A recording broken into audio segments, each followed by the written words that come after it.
신신명 이제 11번째 개송을 좀 보겠습니다. 움직임을 그쳐 아마 거기는 없고요. 그냥 제가 한번 하는 얘기를 한번 들어보시면 되시겠습니다. 지동귀지 지갱미동이라고 해서 그 움직임을 그쳐서 멈춤으로 돌아가려고 애쓰면 멈춤은 다시 더욱 큰 움직임이 된다라는 이제 개송인데요. 쉽게 말해서 보통 여기서 움직임이라고 하는 것은 우리가 보통 번뇌망상을 일으키는 것, 우리의 생각을 일으키는 것, 어떤 특정한 의도를 일으키는 것, 그런 것들을 생각을 일으키는 것을 얘기합니다. 그래서 생각과 번뇌망상이 일어나니까 그것이 문제가 된다. 번뇌망상 때문에 온갖 괴로움이 생긴다. 라고 하니까 그러면 이 번뇌망상이라는 끊임없는 마음에서의 내면의 움직임을 꽉 틀어막아서 멈추게 하면 되겠구나. 이 번뇌망상을 딱 멈추면 되겠구나 이렇게 생각을 한다는 것이죠. 그런데 그렇게 생각하는 것은 불교적인 이해가 아닙니다. 불교적인 중도적인 이해가 아닙니다. 즉 움직임과 멈춤이라는 걸 놔두고 둘로 나눠 놓은 다음에 움직임을 멈추고 움직임과 멈춤 중에서 멈춤을 선택하는 것이거든요. 그러니까 둘로 나누는 이분법 가운데 어느 하나를 선택하는 것이기 때문입니다. 어느 한 가지를 선택하고 한 가지를 집착하게 되면 반드시 중도가 아니고 문제가 생기게 마련이죠. 그래서 생각을 없애려고 번뇌망상을 없애려고 애쓰고 애쓴다고 해서 생각을 없애는 것에 성공하기가 쉽지가 않습니다. 그래서 우리는 보통 수행이라는 것을 통해서 생각을 또 번뇌망상을 끊어 없애야 된다고 생각하는데 전혀 생각을 끊어 없앨 필요가 있는 것은 아니다라는 것이죠. 불교의 중도, 불교의 깨달음은요, 생각을 없애는 것이 아니고 생각이 있으면서도 생각에 사로잡히지 않는 것이거든요. 만약에 생각을 없애는 거라면 부처님은 완전히 생각이 없는 분일 거예요. 뭐 말을 걸어도 말도 못하고 뭘 물어봐도 답도 못하고 그 어떤 생각도 못할 겁니다. 그러나 그런 그 돌 같은 존재를 부처님이라고 하지 않는 것처럼 모든 생각을 다 일으키지만 그 생각이 진짜라고 믿지 않고 과도하게 사로잡히지 않기 때문에 부처님이라 하는 것이죠. 그래서 오히려 움직임을 그쳐 멈춤으로 돌아가려고 하면, 즉 생각을 막 찍어 눌러서 멈추게 하려고 하면 멈춤은 다시 더욱 큰 움직임이 된다. 오히려 이 생각을 멈춰야 된다라는 그 한 생각에 사로잡혀서 그 생각 때문에 더 힘들어지게 되죠. 생각을 멈추려고 해도 생각은 끊임없이 움직임으로 끊임없이 올라올 수밖에 없기 때문이죠.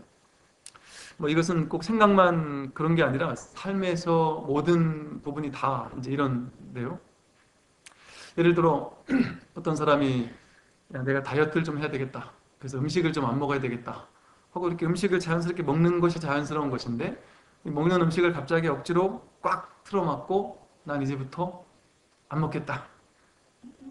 소식 정도로 하면 모르겠는데 막 거식증처럼 막 끝까지 안 먹겠다 하고 이 움직임을 멈춰서 멈춤으로 돌아가려고 꽉 안 먹으려고 꽉 집착을 해버리면 안 먹는다라는 데 집착하는 그 마음이 양변 먹고 안 먹는 둘 중에 안 먹는다는 쪽으로 집착을 해서 여기 에너지를 과도하게 쓰게 되거든요.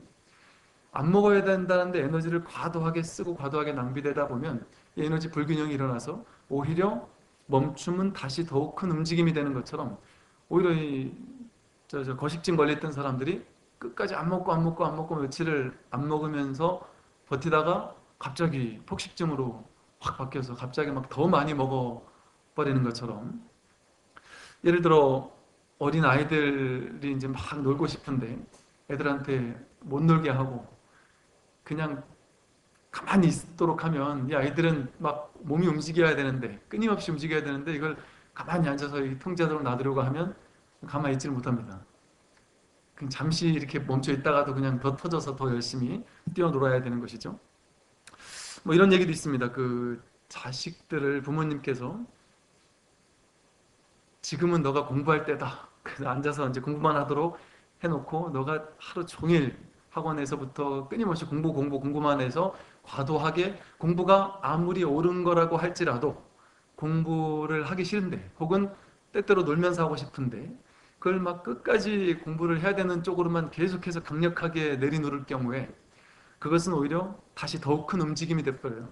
안에 쌓이고 쌓이고 쌓이다가 부모님에 대한 막 불평불만이 쌓이고 쌓이다가 한번 확 터져서 공부고 뭐고 그냥 다 때려치고 성적이 갑자기 뚝 떨어지거나 뭐 집을 뛰쳐나가거나 뭐 이러는 경우도 있는 것과 비슷하죠. 사랑하는 사람에게 사랑을 하도록 자연스럽게 내버려 두지 못하고 그걸 죽어도 못 만나게 막 하다 보면, 절대 못 만나게 이렇게 하다 보면 그 두 사람은 못 만나도록 막 애쓰고 애쓰고 하는 그 힘의 역작용으로 더 크게 두 사람은 연결이 돼버립니다. 부처님 당시에도 이런 일이 여러 번 있었는데요. 그 빠따짜라라는 사람도 그 하인을 자기 집에 있는 하인을 너무너무 좋아했어요. 근데 하인을 너무 좋아했는데 이 아버지는 이 당신의 딸을 그 어떤 남자하고도 아직은 만나게 하고 싶지 않은 거죠. 너무 귀하게 자란 딸이라. 이 인도는 지금도 그렇지만 남녀 간에 상당히 좀 강하거든요. 그래서 그 어떤 남자하고도 눈이 맞을까봐 막 노심초사 하면서 아내를 그 경전에 보면은 가뒀다 그래요. 뭐 2층에 아무도 남자는 쳐다도 못 보게 가두어 버려가지고 남자를 못 만나도록 했다. 그랬더니 밖에 나가서 남자를 만나야 되는데 밖에 못 나가니까 집안에만 있으니까 만나는 남자라고는 하인밖에 없는 거죠. 그러니까 이제 그 하인하고 눈이 맞아서 둘이서 도망을 치게 됩니다. 이 얘기는 아마 유명해서 잘 알 겁니다. 도망쳐서 아기를 낳다가 나중에 결국에는 아기도 다 죽게 되고 또 그날 부모님도 다 죽게 되고 그랬던 빠따짜라 이야기도 그랬고요. 그뿐 아니라 우리가 잘 알고 있는 그 아주 어리석고 멍청하기로 소문났던 그 주리반특이라고 하는, 또 그 형은 마하반특인데 그 주리반특과 마하반특의 어머님도 부모님도 그 하인과 결혼을 한 그 케이스거든요. 근데 그런 경우가 상당히 많았습니다. 이것처럼 절대 못 만나게 하면 오히려 더 만나게 되고 더 집착을 하게 될 수밖에 없는 것이죠. 못하게 하면 더 하는 것이죠. 그게 이제 그 중도와 어떤 극단에 대한 어떤 그 법칙인데요. 어, 아무리 이 세상에서 아무리 옳은 것이라고 할지라도 그 옳은 것에 과도하게 집착을 해버리면 그것은 반대급부가 동시에 상승을 하게 되어서 오히려 문제가 되기가 쉽다는 것이죠. 중도에서 어긋난 길이기 때문입니다. 우리는 옳다 그르다라는 그 두 가지로 나누는 프레임에 딱 갖추어서 갇힌 채로 옳은 것은 어떤 일이 있어도 해야 되고 틀린 것은 어떤 일이 있어도 해서는 안 된다. 이렇게 고집하기가 쉬운데요. 제가 얼마 전에 우리 그 예비역 어떤 거사님과 대화를 나누다가 그분께서 이런 얘기를 하셨던 걸 들었습니다. 이 아들하고 당신하고 이 좀 정치적 성향이 너무너무 달라가지고 처음에는 되게 힘들었는데 그거를 그냥 끝까지 아빠의 생각을 따라가라고 얘기하지 않고 그냥 그걸 인정하고 이해하고 받아들이고 그대로 들어주면서 하나하나 이렇게 편하게 얘기를 하다 보니까 처음에는 절대 아니다라고 얘기했었으면 아마 대번에 반발부터 했을 텐데 그냥 마음을 열고 아 너는 그런 생각이 있구나 하고 이렇게 받아들여주기 시작했더니 오히려 이제 그 아빠는 도대체 어떤 생각을 가지고 있는지에 대해서 마음을 오히려 열기 시작하더라. 그래서 나중에는 아빠와 이렇게 생각들이 비슷해지고 그렇게 됐다는 이야기를 들었는데 그것처럼 아무리 옳은 생각이라고 할지라도 그것은 생각이라는 프레임입니다. 세간상이라는 하나의 프레임에 갇히는 겁니다. 왜냐하면 이 세상에는 절대적으로 옳거나 절대적으로 틀린 것은 없기 때문에 옳다 혹은 틀리다라는 것은 인연 따라 생기는 것이거든요. 어떤 행위 자체가 절대적으로 옳거나 절대적으로 틀릴 수는 없습니다. 아무리 우리가 최악이라고 여기는 것도 특정한 상황에서는 최선이 될 수도 있습니다. 선이 될 수 있는 것이죠. 우리가 뭐 살도음망주라는 그 계율은 절대 범하면 안 되는 것으로 이렇게 생각을 하지만 불교에서는 살생을 하지 마라, 도둑질하지 마라 라는 계율을 설하고 나서도 지킬 줄 알아야 하지만 그것을 잘 범할 줄도 알아야 한다라고 얘기를 하고 있거든요.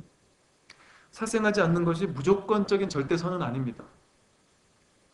전쟁이 나서 상대방이 우리를 공격해 온다면 당연히 전쟁에 나가서 맞서 싸워서 상대방을 죽이는 것이 오히려 선이고 국가를 위하는 일이고 좋은 일인 것이죠. 즉 행위 자체의 선악이 정해져 있는 것이 아니라 어떤 인연이냐에 따라서 인연 따라 선이 되고 인연 따라 악이 되기도 합니다. 절대선, 절대악이라는 것이 없는 것이죠. 그런데 우리는 이건 옳고 이건 틀렸다라는 생각에 사로잡혀 있습니다. 내 인생은 이렇게 돼야 된다. 절대적으로 이렇게 돼야 된다. 혹은 내 자식은 이렇게 커야 한다. 절대적으로 이렇게 커야 한다. 이것이 옳다 그르다라는 견해가 뚜렷한 것은 좋은데 가장 안 좋은 점은 뭐냐면 내가 그 옳다라고 생각하는 것에 과도하게 집착하게 되면 그것은 아무리 옳은 생각이라 할지라도 틀린 게 돼버립니다. 거기에 집착하게 되면 반대급부가 반드시 생겨나요. 움직임을 그쳐서 멈춤으로 돌아가려고 했으면 멈춤은 다시 더 큰 움직임이 되는 것처럼 아이들을 내 방식대로만 내 방식이 옳으니까 내 방식대로만 절대적으로 바꿔야 되겠다라고 어느 정도 생각하는 것은 괜찮은데 그래서 이렇게 같이 이야기를 하고 이렇게 했으면 좋겠다라고 얘기하고 하는 것은 괜찮겠지만 내 생각이 절대적으로 옳으니까 너는 무조건 내 말을 듣고 따라야 한다라는 생각으로 과도하게 틀어주려고 하면 그것이 오히려 반대급부가 상승을 해서 더 큰 반발심을 가져오는 것이죠. 불교가 옳다라고 생각을 하지만 불교만이 절대적으로 옳다라고 주장하지 않는 종교입니다. 그래서 불교는 불교 아닌 다른 종교와 싸우거나 뭐 종교 전쟁을 일으키거나 당연히 그럴 이유가 없는 것이죠. 왜냐하면 불교라는 것이 절대 진리라는 것에 과도하게 사로잡혀서 집착하지 않기 때문입니다. 왜냐하면 절대 진리라는 무언가가 딱 정해져 있는 것이 아니기 때문입니다. 그야말로 툭 튀어서 텅 비어서 아무것도 잡을 것이 없는데 거기에 특정한 무언가를 잡아서 이것만이 옳다라고 생각한다면 그것은 세간상이지 그것은 출세간에 그야말로 툭 튄 진리가 되지 못하는 것이죠. 그래서 이 중도적인 삶을 산다. 불이중도라는 반야지혜의 삶을 산다라는 것은 무엇을 의미하느냐 하면 내가 옳다라는 생각에 과도하게 집착하거나 사로잡히지 않는 겁니다. 주장은 하되 거기에 과도하게 집착하지 않는 것이죠. 신기한 점은 특정한 생각을 주장하고 특정한 생각이 옳다라고 믿었을 때 그것을 상대방에게 설득시키기 위해서 내가 이 생각에 너무 과도하게 집착해 있으면 상대방이 내 말을 듣질 않습니다. 야, 저 사람은 어차피 꽉 막힌 사람이야. 지 생각밖에 모르니까 내 말을 들으려고 안 해. 그렇게 하니까 아예 내 말을 듣질 않아요. 그런데 내가 저 사람을 내 생각대로 바꾸려고 할 때 내가 유연하고 열려 있어서 그래, 네 얘기도 한번 들어보자. 같이 한번 마음을 열고 얘기를 해보자. 이렇게 마음을 열게 되었을 때는 상대방을 내 방식대로 바꾸기가 훨씬 쉬워집니다. 왜냐하면 이 사람은 열린 사람이라 대화가 된다라고 생각하거든요. 그러니까 그 사람을 바꾸기가 아주 쉬워집니다. 그래서 우리가 상대방을 내 뜻대로 바꾸고 싶다면 내 생각에 과도하게 집착하고 고집하면 오히려 상대방을 바꾸기가 더 쉽지가 않은 것이죠. 제가 우리 장병들도 지금까지 많이 만나보고 어린 아이들도 많이 만나보고 하면 간혹 이제 이런 친구들이 있습니다. 부모님하고는 아예 대화 자체를 아예 단절한 지 꽤 오래된 친구들이 더러 있어요. 그래서 너 지금 이렇게 힘든 것을 부모님은 알고 계시니? 너가 지금 이런 상황이라는 걸 부모님이 알고 계시니? 하면 발끈하면서 절대 이 얘기를 부모님께는 얘기하지 마시라고 막 화를 내요. 그래서 그래도 이거 부모님이 아셔야 되지 않을까? 절대 부모님에게는 얘기하지 마라. 그래서 왜 그러냐고 하면 부모님은 어릴 때부터 내 말에 대해서는 요만큼도 들어주질 않으시고 무조건 부모님의 말만 이렇게 하셨기 때문에 자신은 어느 순간부터인가 부모님에 대해서 딱 포기를 했다는 것이죠. 부모님과 대화하는 것은 완전히 포기하고 부모님과 내 생각이 다르면 그냥 일단 안 그러면 내가 혼나고 얻어맞고 하니까 그냥 확 포기를 해버린 거죠. 그러니까 부모님과의 대화가 완전히 내 마음속에서 단절이 되어서 그 어떤 대화도 하고 싶지 않아 합니다. 할 수도 없다라고 생각하고 그래서 그냥 포기를 하는 거예요. 그러니까 내 안에 꼭꼭 틀어박아 놓는 것이죠. 그러다가 나중에 어긋나거나 빗나가거나 아니면 부모님 앞에서 막 대들거나 그것도 아니라면 그것도 감히 못할 정도의 부모님의 권위에 억눌려 살았다면 나중에 시집장가 가서 부모님을 아예 쳐다보고 싶어 하지도 않을 수도 있습니다. 나중에 결혼했는데 집에 자꾸 안 찾아와요. 근데 부모님 입장에서는 내가 널 이렇게 키웠는데 이렇게 잘 키웠는데 이놈이 안 찾아온다고 엄청 화를 내요. 근데 자식 입장에서 마음속에 엄청난 부모님에 대한 반발심이 있는 경우도 있더라는 것이죠. 근데 그 부모님에게 얘기를 들어보면 사실은 그냥 잘 키운 죄밖에 없다라고 생각을 하시기도 하더라는 것이죠. 물론 이제 그렇지 않은 그야말로 하더라도 이렇게 유연하게 서로 대화를 하고 이랬다면 그런 것들이 훨씬 줄어들겠죠. 이처럼 그 중도의 가르침이라는 것은 인연 따라 옳거나 인연 따라 틀린 것이 되거든요. 인연 따라 모든 것은 이 두 가지로 나뉘는 것이지 절대적으로 옳거나 절대적으로 틀린 것은 없다는 것이죠. 제가 이 비유를 많이 드는 것처럼 이 죽비가 길거나 짧은 것이 아니지만 전봇대 옆에서는 짧고 이쑤시개 옆에서는 길어지는 것처럼 이거는 길다거나 짧다는 정해진 게 없는데 부모님이 자식한테 이건 긴 거야 라고 계속해서 고집을 한다면 자식 생각에는 이게 전봇대 옆에서 봤을 땐 짧을 수도 있거든요. 너가 능력이 없어, 너가 공부를 못해라고 한다면 그건 중도적이지 못한 시각입니다. 그 아이는 공부를 못하는 것이 아니라 공부를 잘하는 사람과 비교했을 때 못하는 것일 뿐이죠. 나는 가난하다라는 것에 사로잡혀서 너무 인생이 괴롭다면 그것은 가난하다라는 것이 실체인 것이 아니라 내가 나보다 부자인 사람과 비교했을 때 가난할 뿐입니다. 훨씬 더 가난한 사람, 훨씬 더 가난하지만 더 행복하게 사는 사람도 이 세상에는 당연히 아주 많이 있죠. 그래서 사람이 지혜롭다라는 것은 무엇을 의미하느냐면요. 인연 따라 생겨나고 소멸된다라는 어떤 이 삶의 법칙성 그런 것을 아는 겁니다.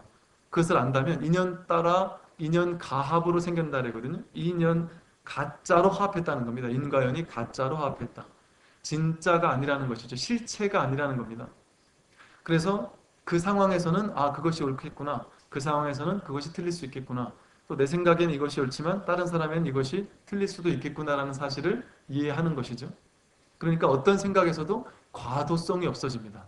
그런데 과도하게 치우침이 없어지더라도 자기 생각은 있을 수 있어요. 난 이게 옳다라는 생각은 할 수 있습니다. 그러나 과도하게 집착하지 않는 것이죠. 그랬을 때 상대방을 내 쪽으로 끌어오기도 훨씬 쉽고 상대방과 다툴 일도 사라지고 세상 모든 사람과 마음을 열고 대화할 수 있게 되는 것이죠. 열린 마음이 되는 것이죠. 그리고 그랬을 때 보통 세상에서는 그런 사람을 정상적이다 이렇게 표현을 합니다. 근데 아무리 오라도 거기에 과도하게 치우쳐 있으면 저 사람은 너무 좀 한쪽으로 쏠려 있어요. 이런 표현을 쓰죠. 근데 한쪽으로 쏠려 있는 건 그럴 수 있습니다. 그런데 거기에 과도하게 집착하지 않으면 그야말로 지혜로운 왜냐하면 깨달음을 얻고 나도 세상사에 대해서는 이게 옳은지 저게 옳은지에 대해서 자기 생각을 얘기할 수 있죠. 그리고 그 사람이 틀릴 수도 있습니다. 세상사에 대해서는. 왜냐하면 세상사에 대해서는 옳거나 틀릴 수도 있는 거예요. 그 인연 따라 왔다 갔다 하는 것이기 때문에. 그러나 거기에 과도하게 집착하지 않는 것이죠. 부처님의 생애를 살펴보면 부처님은 이렇게 해라라고 얘기를 합니다. 그럼 제자가 안 합니다. 또 한 번 이렇게 해라고 얘기합니다. 근데 제자가 말을 또 안 들어요. 세 번까지 이렇게 하라고 얘기합니다. 그런데 말을 안 들으면 바로 딱 네 번째는 오케이 알겠다 그렇게 해라 얘기를 합니다. 부처님 시자가 먼 길을 가는데 중간에 가다가 이 친구가 마음이 바뀌어가지고 부처님 저는 지금 시자 못하겠습니다. 저는 그냥 가겠습니다. 그 부처님이 야 그래도 그 다음 시자가 올 그때까지만이라도 하고 나서 안 하는 게 안 낫겠니? 세 번을 얘기했는데 아닙니다. 전 떠나겠습니다.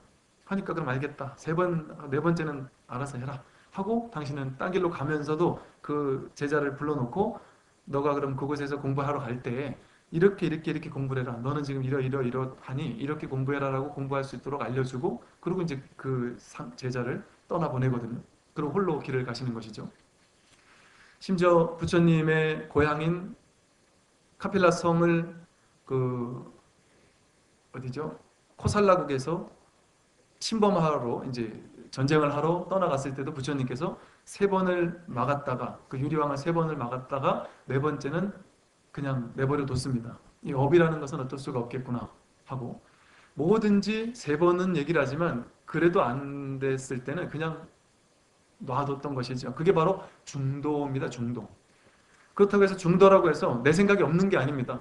이렇게 해라라고 한 번 딱 주장을 하는 것이고 두 번 또 주장을 하는 것이고 세 번 연거푸 주장할 수 있는 것이죠.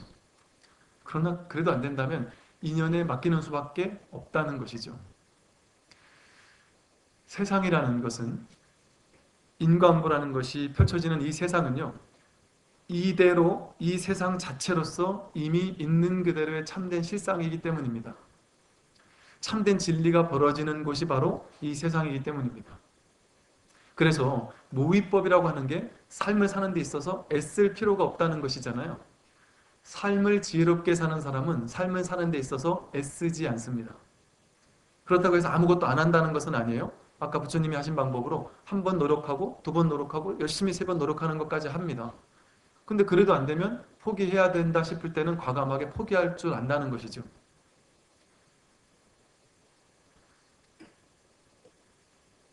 그 끈기와 중도를 좀 이해 못하는 경우도 있는데 예를 들면 옛날에 저한테 상담했던 분 중에 이런 분이 있었습니다.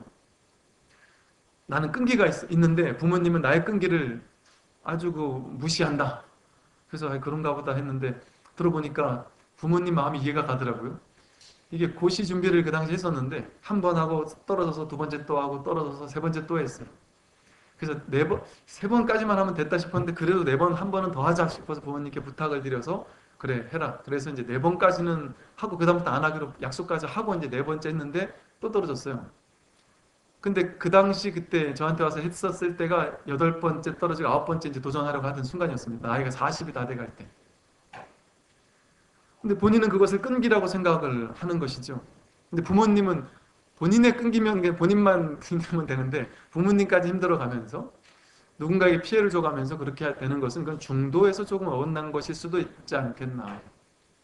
과도하게 되었을 때 아무리 옳은 것이라고 할지라도 그것이 과도하게 되고 남들에게 큰 피해를 주게 되었을 때는 그것은 중도에서 어긋난 게 아니겠나 하는 것이죠. 즉, 이 세상의 모든 것은 절대적으로 옳지 않습니다. 그건 중도적이지 못한 시각이다. 그래서 어떤 한 가지 주장하면서 열심히 살아가는 것은 아주 좋은 방법이에요. 어떤 길이 되었든. 그것이 자신이 살아가는 어떤 삶의 방식이기 때문에 그것 자체가 부처님이 자신으로서 피어난 것입니다. 그런데 중요한 점은 인연을 받아들이고 사는 것이 가장 좋죠. 그것은 과도하게 집착하지 않은 채 살게 되면 나에게 주어진 삶이 총목볼이구나. 눈으로 보이는 모든 것이 바로 진리이구나. 대도상제 목전이라고 해서 목전에 눈앞에 큰 도는 언제나 항상 있다. 삶이라는 이 자체가 바로 대도, 큰 도의 드러남이라는 것이죠. 나라는 존재가 바로 부처가 이런 방식으로 살아가고 있는 모습입니다. 내 앞에 드러나는 삶의 모든 경험들, 즐거움뿐 아니라 괴로움의 경험조차 그 모든 경험들이 그 자체로서 있는 그대로의 삶의 진리의 실상만이 벌어지고 있다는 것이죠. 그래서 진리를 받아들인다는 것은 과도하게 좋아하거나 과도하게 싫어하지 않고 나에게 주어지는 이대로에 대해서, 있는 그대로에 대해서 있는 그대로 허용하고 그것을 마땅히 경험해 주는 겁니다. 과도하게 밀쳐내거나 싫다고 해서 과도하게 밀쳐내려고 애쓰거나 좋다고 해서 과도하게 집착해서 붙잡으려고 애쓰는데 삶의 에너지를 낭비하지 않고 모의법으로서 자연스럽게 물 흐르듯이 흘러가는 것이죠. 삶이라는 거대한 물줄기에 흘러가는 것. 그래서 수다원가를 흐름에 든 자라고 합니다. 법계라는 흐름, 삶이라는 이 거대한 흐름에 온전히 들어서 완전히 내맡긴 자. 그래서 초기 경전에 보면 이 썩은 통나무처럼 통나무는 물에 떠내려가면 자연스럽게 물의 흐름에 내맡기고 떠내려가는 것처럼 사람도 삶이라는 인연의 흐름에 턱 내맡기고 흘러가게 되면 과도하게 애쓰지 않게 되고 과도하게 에너지 낭비하지 않게 되고 에너지가 어느 한쪽으로 치우치지 않게 되고 에너지가 한쪽으로 치우쳐서 과도하게 집착하거나 과도하게 미워하게 되면 그것은 내 안에 독이 됩니다. 그래서 내 안에 병으로서 튀어나오기가 쉽죠. 그래서 탐진치 삼독이라고 하는 겁니다. 과도하게 욕심을 내면 그게 독이 되어서 현대의학에서는 욕심을 많이 내게 되면 위장 계열의 병이 나기 쉽다 이런 표현을 쓰기도 해요. 또 화를 많이 내면 장 쪽에 몸에 문제가 생기기도 한다. 혹은 화병이 나거나 이런다는 것이죠. 이처럼 이 삼독심이기 때문에, 독한 마음이기 때문에 과도하게 집착하거나 과도하게 소유하려고 하거나 과도하게 밀쳐내려고 애쓰거나 취사간택심에서 과도해지면 그것은 독이 되어서 내 몸을 망치고 내 삶을 망친다는 것이죠. 근데 진리에 턱 내맡기고 살게 되면 과도할 일이 사라집니다. 그래서 몸은 최선을 다해서 그 상황에서 열심히 사는데 그 사람 마음에서는 에너지 낭비가 없으니까 되게 편하게 일을 하는 것이죠. 무위법이라고 해서 아무 일도 안 하는 게 아닙니다. 최선을 다해 열심히 삽니다. 부처님은 완전히 힘을 빼고 온전히 살아가는데도 불구하고 아무 일도 안 하고 사신 게 아니거든요. 부처님 생애 내내 끊임없이 전법을 하고 끊임없이 법문을 펴면서 잠시도 쉬지 않았습니다. 온전히 온 몸과 마음에 완전히 힘을 빼고 무위법으로서 하나 되어 살기 때문에 과도함이 없는 것이죠. 과도하게 집착하지 않았습니다. 이 사람을 교화하는 데 있어서 과도하게 집착하지 않습니다. 이 사람이 지금은 때가 아니다라고 생각하면 법을 설하지 않았습니다. 그러나 때가 되었다고, 시절 인연이 되었다라고 생각하면 스스로 힘들게 몇 리를 걸어가서도 그 사람에게 법을 설했습니다.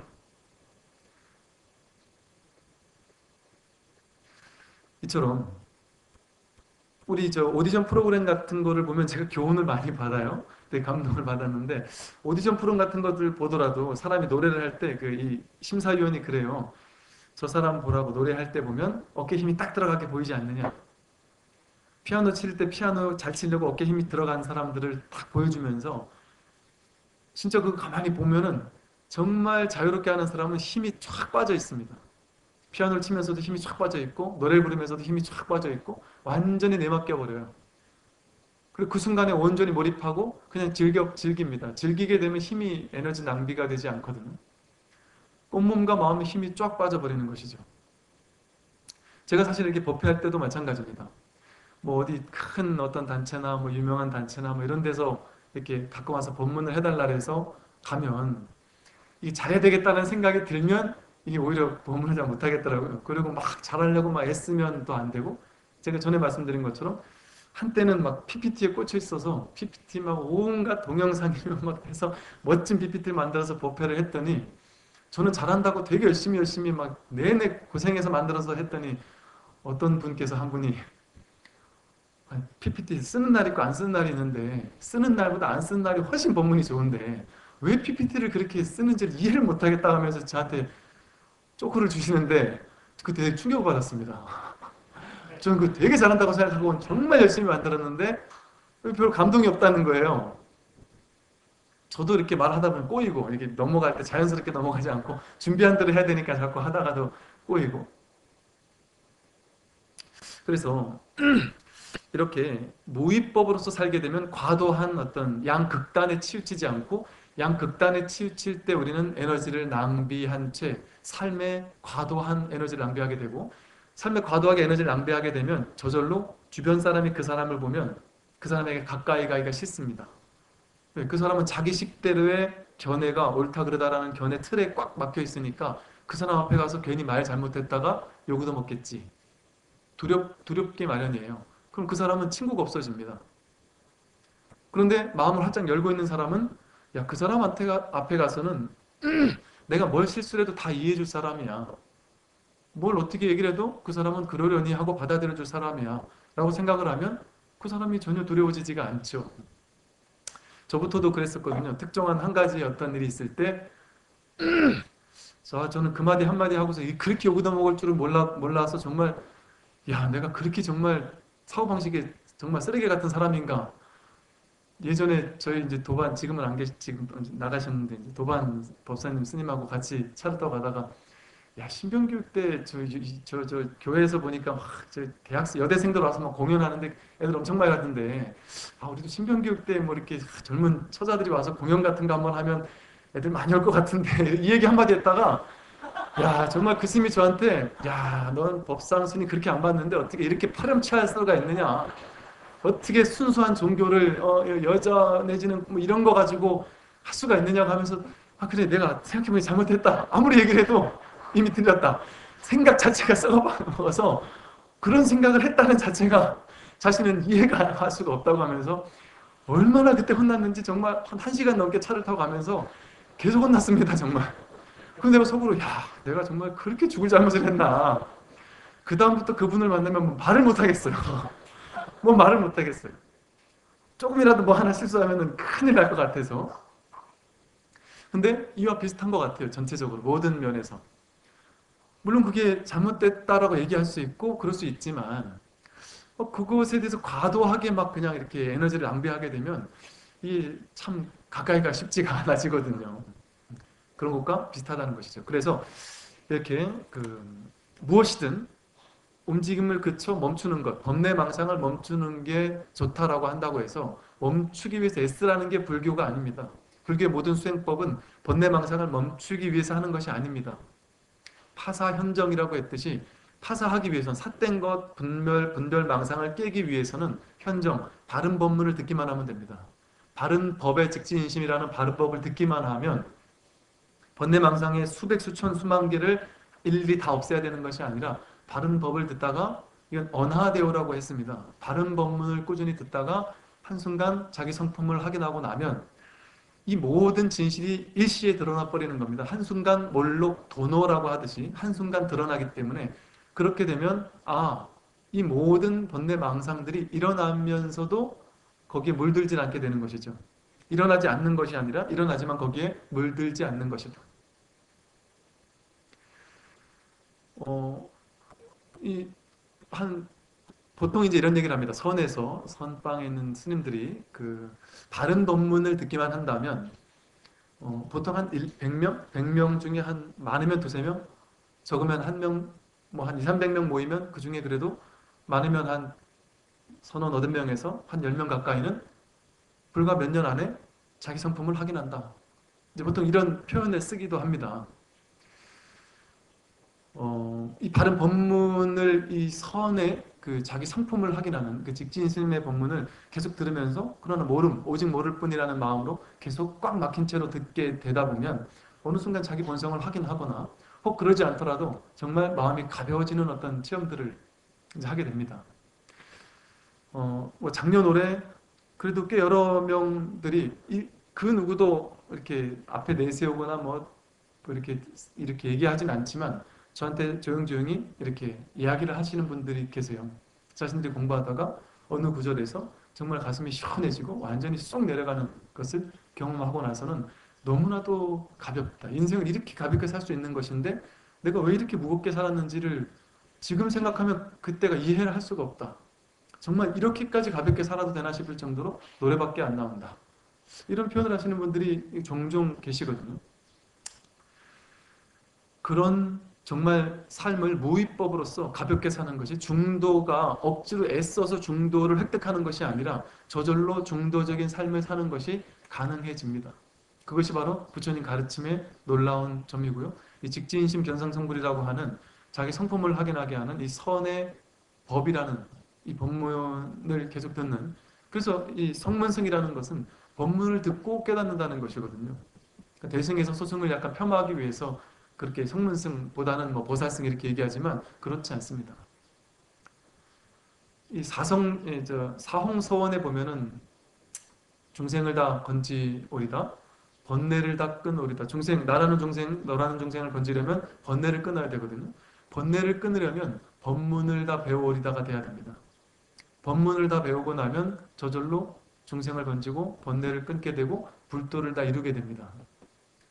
이 사홍서원이라는 매번 법회 때마다 하는 얘기가 법문을 바로 들으면 번뇌를 깨고 또 불도를 이룰 수 있기 때문에 그렇게 하는 것이죠. 그래서 움직임과 멈춤, 뭐 번뇌망상과 번뇌망상 없음이 둘이 아니다. 번뇌 즉 볼이라고 합니다. 그래서 번뇌 그대로가 바로 깨달음이다. 우리가 망상 일으키는 것 그 자체가 바로 있는 그대로의 실상이다. 자식이 너무 잘못하는 것 같아요. 예를 들어 내 생각에는 이 친구보다는 저렇게 공부도 잘하고 모범생 친구를 사귀었으면 좋겠는데 또 선생님이 이 선생님보다는 저 선생님을 내 자식의 담임 선생님으로 했으면 좋겠는데 저 선생님은 좀 별로야 라고 생각한다 할지라도 사실은 사람은 그 양극단을 동시에 경험해야 하는 존재거든요. 왜 그러냐면 균형감 있게 자라고 성장할 수밖에 없습니다. 승승장구하고 계속 좋은 일만 일어나고 계속 아주 합초처럼만 자란다면 그것 자체가 그 사람에게 아주 훌륭한 훈육의 방식이 될 수가 없습니다. 그래서 좋은 친구와 좋지 않은 친구, 양극단을 두루두루 경험할 필요도 있습니다. 아주 무서운 선생님과 아주 또 자비롭고 좋으신 선생님을 두루두루 경험해 볼 필요가 있습니다. 그러지 않으면 나중에 사회에 나가서 더 크게 무너질 수도 있겠죠. 그래서 양극단의 경험, 모든 경험 자체는 그것 자체로서 번뇌직 보리, 그것 자체로서 진리에서 드러난 겁니다. 좋은 것만 진리가 아니라 좋고 나쁜 양극단에 치우치는 것조차 진리의 나툼이라는 것이죠. 그래서 우리는 죄가 없다는 겁니다. 불교를 이런 식의 표현을 드는 사람이 있어요. 불법은 정말 근원적으로 인간 존재에 준엄한 무죄를 선언하는 종교다. 이런 표현을 쓰는 경우도 있거든요. 지금까지 우리가 살아오면서는 나 자신의 삶에 대해서 나는 못났어. 나는 잘 살았어. 나는 못 살았어. 나는 그때 그러지 말았어야 했어. 나는 괜찮은 사람이야. 나는 못난 사람이야. 라고 자기 스스로를 재단하려고 하거든요. 그래서 판단 분별해서 내가 죽고 나서 지옥 가면 어쩌지? 천당 가면 어쩌지? 물론 종교에서도 방편으로 한 얘기지만 그 방편을 착각하는 거예요. 그 방편은 착하게 살으라는 방편이지 남들에게 피해주지 말라는 방편이지 실제 염라대왕이 있고 무슨 우리를 업경대가 있어서 우리를 판단하는 하나하나의 죄목을 판단해서 우리를 판단하는 뭐 신과 함께라는 영화에 나오는 것처럼 그들이 우리를 직접 판단하는 그런 신은 없습니다. 부처님은 결코 판단 분별하지 않습니다. 심판하지 않습니다. 심판이라는 것은 완전한 환상입니다. 유일하게 심판하는 자가 있다면 나 자신이 내 인생을 심판할 뿐입니다. 내가 남들을 심판하고 남이 나를 심판하고 사람이 사람을 심판할 뿐이지 자기 분별 망상에서 오는 허망한 심판이 있을 뿐이지 그건 진정한 심판일 수는 없습니다. 진정한 삶의 아름다움은요. 우리 모두는 지금 이대로 완전한 부처라는 사실입니다. 심지어 내가 과거에 했던 잘했던 것뿐 아니라 잘못했다 손치더라도 그것을 포함해서 우리는 지금 이대로 부처입니다.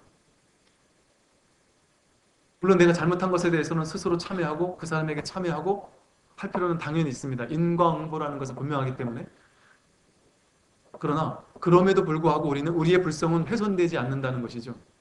우리의 장엄함, 우리의 어떤 불성이라는 놀라운 어떤 존귀함은 결코 훼손되거나 오염될 수가 없습니다. 잘난 사람은 잘난 사람대로, 못난 사람은 못난 사람대로 저마다 각자가 전부 다 천상천하 유아 독존인 겁니다. 모두가 저마다 온전히 존귀한 존재이지 그 어떤 행위에 의해서 물들지 않습니다. 업에 물들지 않는다는 것이죠. 그래서 부처는 업에 물들지 않는다 이런 표현을 쓰는데요. 인과응보라는 이 현상세계에서는 어쩔 수 없이 업에 물들지만 그 업이라는 것 또한 우리를 죄에 대해서 단죄하기 위해서 업이 있는 게 아닙니다. 우리를 깨닫게 해주기 위한 무한한 자비심으로써 그 업보라는 것이 내 인생에 등장하는 것이죠. 근원에는 무한한 자비와 무한한 사랑밖에 없다. 무한한 지혜로움밖에 없다. 그래서 번뇌 즉 도리라고 합니다. 오로지 하나의 부처밖에 없다. 일불승이라고 합니다. 온 우주 모든 존재는 전부 다 하나의 부처일 뿐이다. 번뇌 즉 보리. 번뇌 또한 그 자체로 깨달음이다. 생사 즉 해탈. 생사하는 중생의 삶이 그대로 해탈한 부처의 삶이다. 일진법계라고 해서 오로지 하나의 진실한 법계, 오로지 내 인생에 등장하는 좋고 나쁜 모든 일이 오로지 하나의 진실한 법계, 일진법계, 부처님의 세계 일뿐이라는 겁니다. 나는 부처의 삶 아닌 것은 살 수가 없는 것이죠. 부처의 삶에서 한 발도 벗어날 수가 없는 것입니다.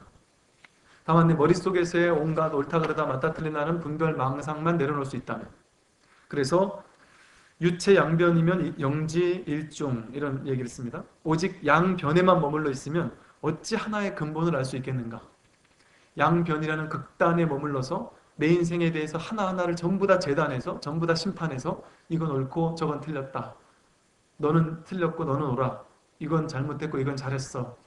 옳고 그르고 맞고 틀리고 잘나고 못났고 부자고 가난하고 성공이고 실패고 능력 있는 사람 능력 없는 사람 내 편, 네 편, 이런 식으로 끊임없이 둘로 나누어서 그 한쪽에 과도하게 치우쳐 있게 되면, 양변에만 머물러 있게 되면 어찌 하나의 근본이라는 하나의 불성, 온 존재가 하나의 부처라는 사실을 어찌 알 수 있겠느냐. 너는 맞고 너는 틀렸다는 생각이 있으니 전체가 하나인 부처를 볼 수가 없는 것이죠. 너는 중생이고 너는 부처다라는 생각이 있으면 전체가 부처라는 그 실상에 눈뜰 수가 없는 것이죠. 그래서 일종불통하면 양처실공이다. 하나인 근본에 통하지 못하면 양쪽 모두에서 공덕을 잃는다라고 합니다. 하나의 근본이라는 일진법계라는 오로지 이 온 우주법계는 하나의 부처, 하나의 지혜, 하나의 자비심으로서 구족되어 있는 곳이라는 사실, 내 인생이라는 것 자체는 완전한 진리가 드러나고 있습니다. 나로서 우리는 걱정할 필요가 전혀 없습니다. 지금 이대로 아무 문제가 없다는 것이죠. 문제 있는 그대로 아무 문제가 없다. 저는 이 부처님의 법문, 이 하나의 근본, 이 하나의 진실은 무한한 자비와 무한한 사랑이고 무한한 부처라는 이 일종이라는 이 일불승의 하나라는 일진법계라는 법문의 의미를 탁 깨닫고서는, 느끼고서는 정말 너무나도 삶 자체가 완전히 삶이 이렇게 자유로웠던 것인데 내가 그동안 그렇게 하나하나를 일일이 신경 써가면서 아침에 눈을 뜨면 오늘 하루 이런 일 저런 일 어떻게 하지? 또 내일이나 모레나 일주일 뒤나 한 달 뒤나 1년 뒤나 내 노후나 수없이 있게 될 수많은 일들에 대해서 일일이 근심 걱정하며 살았구나. 그럴 필요가 없었는데 전부 다 하나의 부처의 바탕 위에서 온전한 아름다움으로써 저절로 벌어지고 있는데, 진실한 부처님의 삶이 나라는 부처가 저절로 살아가고 있는데 내가 사는 줄 알고 내가 잘 살아야 되는 줄 알면서 내 삶을 통제 조정하려고 애쓰며 살았구나라는 사실을 공부를 하니까 삶은 이렇게 자유롭게 살아도 되는 거였구나. 아무 문제 없이 근심 걱정 없이 살아도 되는 것이었었구나. 내가 공연히 힘들게 살아왔었던 것이구나. 이대로 아무 문제가 사라집니다. 근심 걱정이 사라지고 이대로 자유롭게 그냥 살면 되는구나. 내일 모레를 걱정할 필요가 없구나.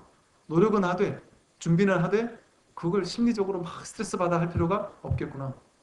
왜냐하면 턱 내려놓고 나면 잘해야 된다는 생각뿐 아니라 이렇게 돼야 된다는 생각을 내려놓고 턱 내맡기면 특정한 방식대로 돼야 된다는 생각이 없으니까 그냥 아무렇게나 돼도 괜찮아요.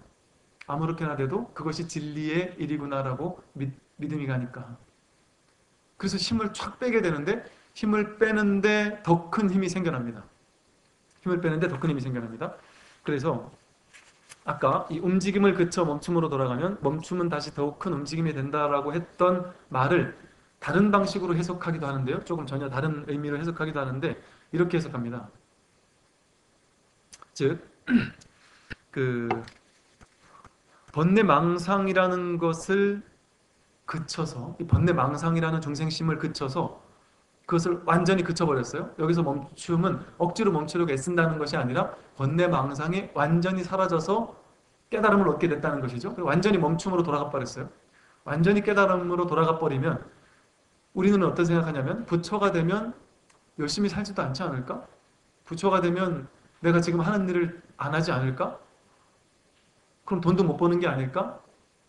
이렇게 생각한단 말이죠. 그게 아니라는 것이죠. 움직임을 분별 망상을 멈춰서 완전히 멈춤으로 돌아가면 그 진정한 멈춤이 아니라 멈춤은 다시 더욱 큰 움직임이 된다. 멈춘 채로 모든 움직임을 다 사는 것이죠. 부처님은 완전히 멈춘 분이신데도 불구하고 끊임없이 중생들을 향해서 움직이고 법을 펴셨다는 것이죠.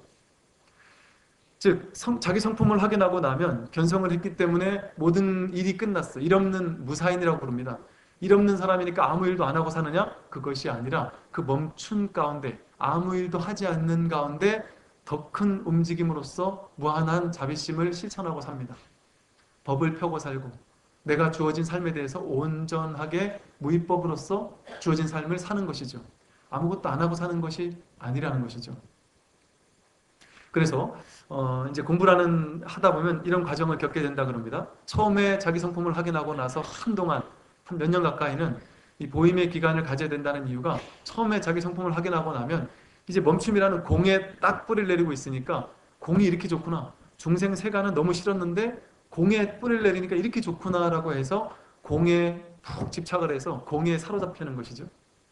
그래서 그냥 혼자 있고 싶고 조용히 있고 싶고 남들과 막 부딪히기 싫고 그냥 조용히만 있고 싶고, 직장 생활하는 사람 같으면 직장 생활 자체가 별 재미가 없고 직장 생활을 하긴 하지만 좀 재미가 없고 그냥 직장 생활 끝나면 집에 가는 시간, 집에 있는 시간 늘 이 법에만 있고 싶은 이런 마음이 있다가, 그러다가 다시금 한번 온전히 불이법에 개합하고 나면, 그래서 이제 신무도에서 10번째로 다시 돌아온다 그러잖아요.